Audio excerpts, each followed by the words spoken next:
আমি অনলাইনে ভিডিও তৈরি করি রবি 10 মিনিট স্কুলে। এখনো আমার মা বাবা কনফিউজ যে তারা কি বলবে তাদের ছেলে কি করে। এক আন্টি ফোন করে বলছে, ভাবি আয়মান কি করে? আমার মা বলছে, ভাবি ও ভিডিও বানায়। কিসের ভিডিও বানায়? কনফিউজ। আমি এখনো এই ডিলেমাতে আছি যে আমি কিসের ভিডিও বানাচ্ছি আর কি করছি।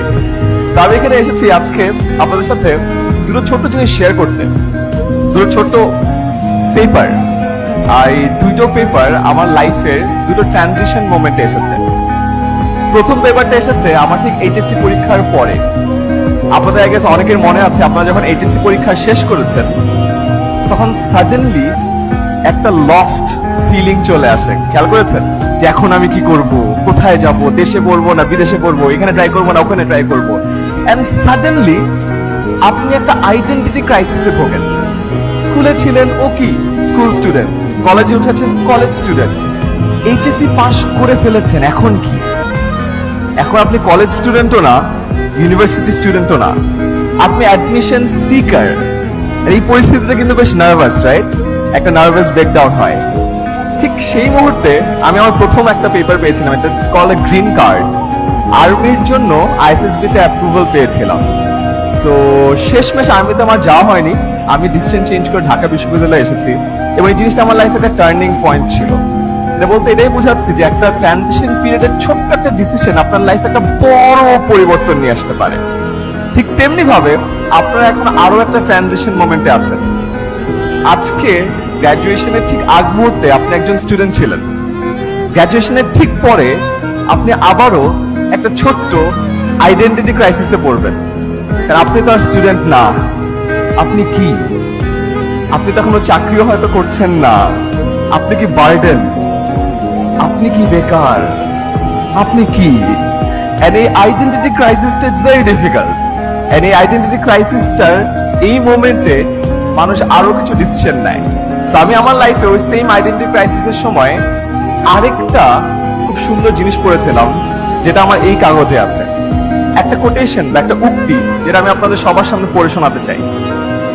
উক্তিটি হলো, most people die at 25 and are not buried until 75. It means বেশিরভাগ মানুষ 25 বছর বয়সে, আপনাদের এই বয়সে মারা যায় এবং 75 বছর বয়সে তাদেরকে কবর দেওয়া হয় না।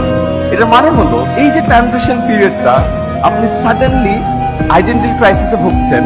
এই মোমেন্টে আপনি হয়তো একটা র্যাশ ডিসিশন নিয়ে আপনার যত dreams, aspirations, hobbies, passion, plan সবগুলোকে মাটি চাপা দিয়ে এমন হয়তো একটা কাজে ঢুকে পড়বেন যে কাজটা আপনার পছন্দ না। এমন হয়তো একটা চাকরি করবেন যে চাকরিটা আপনার একদমই দেখতে ইচ্ছা করে না।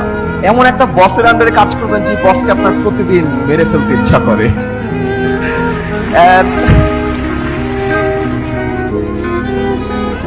আমি জানি না আমাদের মাননীয় শিক্ষামন্ত্রী কি বলবেন, মেরে ফেলার কথা বলার পর এত তালি পেলাম।